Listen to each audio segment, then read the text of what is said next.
Togo Info, le Togo à votre portée. Amis, bonjour.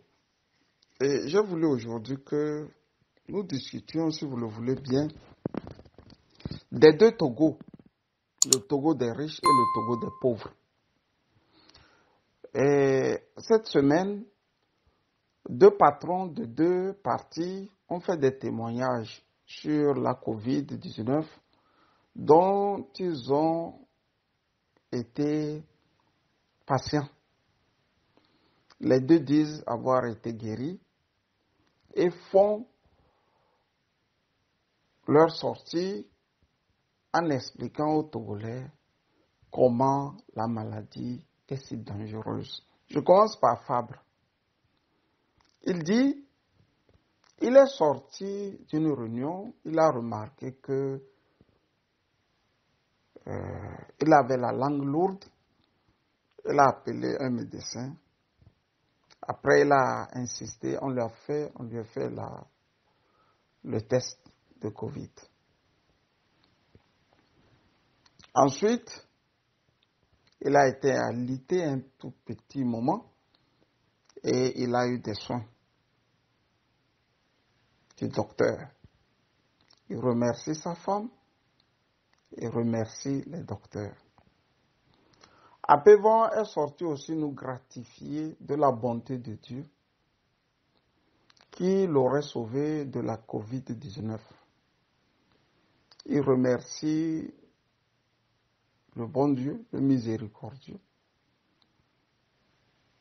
Et il finit sa course en remerciant le docteur Amaglo, l'infirmier urgentiste, il a donné le nom. Bref, il avait tout autour de lui 3 qui étaient à ses cheveux. Mais parfois, je me demande si l'homme politique togolais a quelque chose dans la tête. Sincèrement, soyez sérieux, quoi.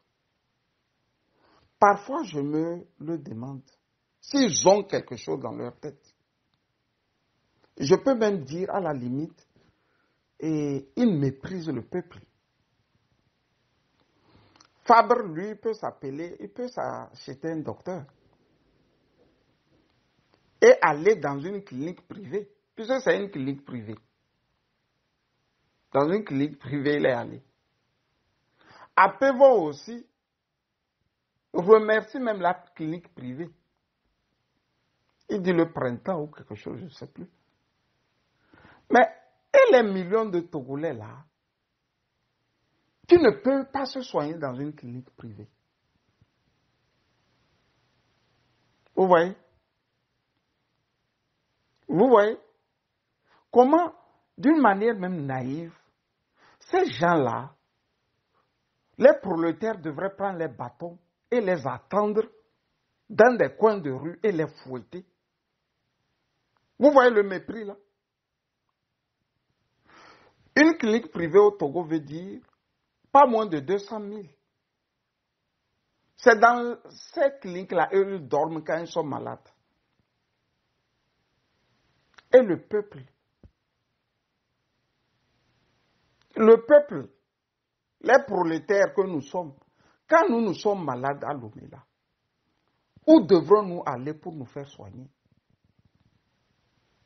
Dans les centres hospitaliers, là où il y a tout ce qu'on peut appeler les microbes, les lits sales. C'est des gens comme ça, vous appelez politiciens. Dans leur sortie là, dites-moi qui parmi eux ont évoqué l'état des hôpitaux publics au Togo. Tous parlent de leurs médecins. Si moi je suis au Togo, moi, Kabisa, si je suis malade, je n'ai pas l'argent que Apévon a pour aller dans une clinique privée. Je n'ai pas l'argent que Jean-Pierre Fabre pour aller dans une clinique privée. Mais ce que j'arrive, ou bien je voudrais vous dire, je vis chez les Blancs, certes, mais quand je suis malade, je m'en rends compte que là où je dois me soigner, et là où la chancelière allemande doit se soigner. Il n'y a pas de différence que ça. Je choisis l'hôpital dans lequel je vais aller et je m'en vais me faire soigner. Il y a des cliniques privées, certes, mais ces cliniques privées sont très spécialisées dans des domaines précis. Mieux, quand on n'arrive pas à te soigner, ton assurance fait aussi appel à ces cliniques pour t'aider. Vous sortez, vous nous démontrez comment vous êtes riche, comment les médecins peuvent venir même jusqu'à vos maisons, vous soigner, veiller sur vous, et vous témoignez sans vergogne, quoi. Et les prolétaires que nous sommes là, nous, quand on a la Covid, là, comment on doit être soigné? Vous avez vu le confrère Dominique Alizou aux premières heures de la Covid. On l'a jeté là-bas. Il traînait dans les fauteuils là jusqu'à rendre l'âme. Qui s'est choqué que c'est par faute d'hôpitaux, par faute d'appareils. Appelons-lui là, Fabre A. Et c'est eux qui sortent encore témoigner. Ça, ce n'est pas des témoignages. C'est une manière de nous insulter. Prolétaires togolais, vous allez les laisser faire. Et ils ont l'argent pour aller dans les cliniques privées. Vous n'avez pas l'argent pour aller dans les cliniques privées.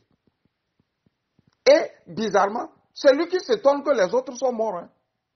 Apevon s'étonne que les autres sont morts. Ils sont morts parce que eux n'ont pas eu les moyens que vous avez à Pévon. Je suis désolé. Ce n'est pas Dieu qui leur a appelé.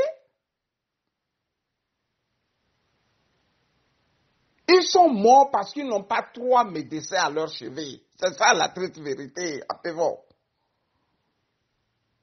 On a compris. La rancœur, les haines, là, on doit laisser. Mais il faut commencer par toi-même. Toi-même, là, il faut cesser tes rancœurs vis-à-vis des autres. Je crois savoir qu'une bonne dame est venue vous voir et vous a dit, il y a un ennemi qu'il faut combattre. C'est Faure Gnassingbé. Vous savez la question que vous lui avez, la réponse que vous lui avez donnée. Vous pensez nous enfumer? Vous aussi, vous croyez à Dieu? Vous êtes des chrétiens? Appelez-vous, vous là, avec vos comportements là, vous êtes aussi chrétiens? Prolétaires togolais, soyez désormais unis, la main dans la main, et combattre et le tyran et les Khmers rouges. J'appelle Khmers rouges ici. Ces gens-là qui travaillent main dans la main, mano in mano avec la dictature. Ne vous laissez plus enfumer par ces politiques, par ces seconds couteaux, par ces dangereux de la société. Bonne journée de lundi à vous tous et bye bye.